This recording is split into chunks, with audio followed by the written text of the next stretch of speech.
మాది సిరిపుర గ్రామం అన్న. ఈ క్వారీ అనేది 2008లో స్టార్ట్ చేశారు. అప్పుడు ఆ టైంలో మేము చిన్న పిల్లలు, మా నాన్న వాళ్ళు ఉండే మాకు ఇంత అవగాహన లేకుండే. క్వషర్ క్వారీ అని అంటే మాది ఒక ఇండస్ట్రీ లెవెల్, అంటే ఒక చిన్న కంపెనీ వాళ్ళ మందం వాళ్ళు చేసుకుంటారు అన్న వేళల్లో మా వాళ్ళకి అంత ఆ, తెలియక ఏం చేశారంటే వాళ్ళకిన అప్పటికిన మమ్మల్ని ఎవరికైనా ఏం ప్రశ్నించలేదు.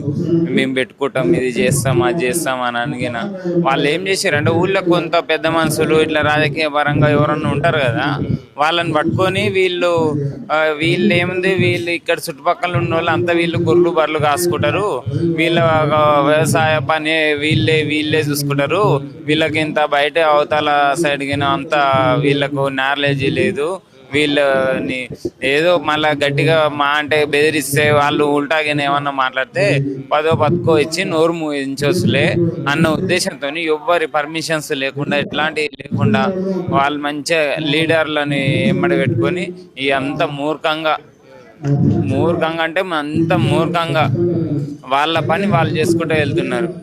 అక్కడికి వెళ్ళి వాళ్ళకి ఎట్లాంటి పర్మిషన్స్ లేకున్నా గిన ఈ రాజకీయ పలుకుబడిని చూసుకొని వాళ్ళు విచ్చలవిడిగా బ్లాస్టింగులు, రోడ్డుపై జరిగే దుమ్ము ధూళి దేన్ని గిన ఎన్నిసార్లు మేము అది అడిగినా గిన మాది ఇట్లనే ఉంటుంది, ఏమన్నా నీకు నష్టం అయితే చెప్పు, రూపాయికి రూపాయిన్నర ఇస్తాం అని అంటారు. కానీ మాటల వరకే అది మా దాకా గిన్న రాదు. అది మధ్యలో ఊళ్ళో వీళ్ళకి చెప్పడము వాళ్ళది అంతవరకే, ఊరు మధ్య వరకే వాళ్ళ మట్టికే ఉంటది. ఆడ చుట్టుపక్కల ఉన్న సింగిరెడ్డి సంజీవరెడ్డి వాళ్ళ తమ్ముడు వచ్చేసి సింగిరెడ్డి నర్సిరెడ్డి, ఇంకొక తమ్ముడు వచ్చేసి కాంగ్రెస్ అధ్యక్షుడు. అది మా మండలు కాంగ్రెస్ ప్రభుత్వం వచ్చిన తర్వాత ఇది ఎక్కువైంది. అంటే అంత ముందుకేం 65 రోడ్డు వచ్చినప్పుడు అక్కడ కంకర్ కావాలని చెప్పేసి ఇక్కడ క్వారీ ఓపెన్ చేశారు 2008లో. అప్పుడు చేసి అప్పుడు 4 ఇయర్స్ నడిపించారు. మేము అప్పటి నుంచి మాకు ఇదే ప్రాబ్లం, గడ్డి మీద అంతా దుమ్ము పడి మాకు గొర్రెలు మేయకపోవడం. మాకు ఒక 150-120 గొర్రెలు ఉన్నాయి, మాకు గడ్డి మేయకపోవడం, మా పశువులకు మేత దొరకకపోవడం, ఆడ ఉన్న బావులు బోర్లు అవి మొత్తం లోపల మొత్తం కూడిపోయినాయి. ఫొటోస్ ఉన్నాయి, కూడిపోయినాయి. అక్కడ బ్లాస్టింగ్ వల్ల దుమ్ము బాగా ఏర్పడడం వల్ల మొత్తం అక్కడ ఉన్న ఏరియా మొత్తం ఇలా ఆ బ్లాస్టింగ్ చేసినప్పుడు ఇంతలా వస్తున్నాయి. ఇది దరిదాపు ఒక 1/2 కిలోమీటర్ దూరం ఉండి తీసిన ఫోటో అదే ఇంకా దగ్గరలోకి వెళ్తే అది ఇంకా ఎంత ఉంటుంది. దాన్ని ఒక పెద్ద రాళ్ళు ఒక 20 మందిని లేబర్ వాళ్ళని బ్లాస్టింగ్ పడంగానే మా చిలకల దానికి గుట్టకు దగ్గరలో ఆనుకొని ఉంటుంది. ఆ చిలకల పడంగానే 20 మందిని 30 మందిని వాళ్ళ దాంట్లోకి వెళ్ళి లేబర్ వాళ్ళని తీసుకొచ్చి దాంట్లోకి వెళ్ళి నెట్టేస్తారు. ఏంటిది ఇట్లా ఎందుకు చేస్తారు, మా దాంట్లో ఎందుకు వాడేస్తారు, ఎందుకు చేస్తారు? వాళ్ళు ఏమన్నా అంటేనే మాది పైకి వీళ్ళ ఊళ్ళో పెద్ద మనుషులతో వాళ్ళతో వీళ్ళు చేయాలనే చేస్తారు. వీళ్ళు ఎట్టా ఉందనంటే వీళ్ళది మొత్తం వీళ్ళు ఏది అని చెప్పినా గిన వినట్లేదు.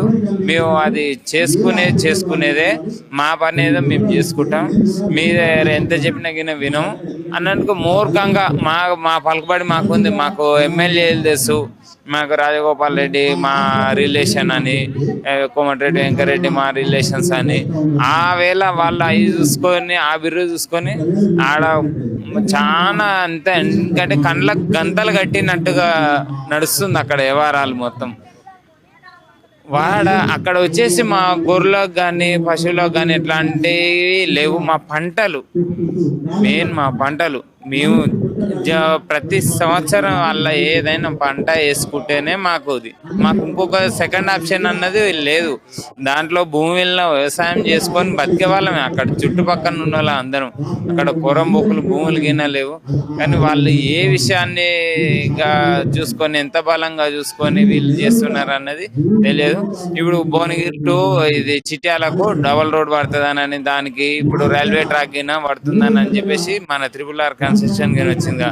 అయితే వీటికి కంకరగిన మాట్లాడుకొని ఇదైతే ఈ క్వారీని మళ్ళీ ఓపెన్ చేసి మళ్ళీ చేద్దామని అని చెప్పేసి అప్పుడు 2008లో నడిచింది. దాన్ని 3 years నడిపించిన తర్వాత కోర్టులో గిన్నె తిరిగి అది చేసి బంద్ చేయించినాక మళ్ళీ దాన్ని రీఓపెన్ చేసి మళ్ళీ వాళ్ళు ఇప్పుడు ఇది స్టార్ట్ చేస్తున్నాను. మీరు ఒకసారి మీరు చెప్పడం వినడం కన్నా మీరు ఒకసారి ప్రత్యక్షంగా వీక్షించి చూడండి, మా బాధలన్నీ అర్థమవుతాయి.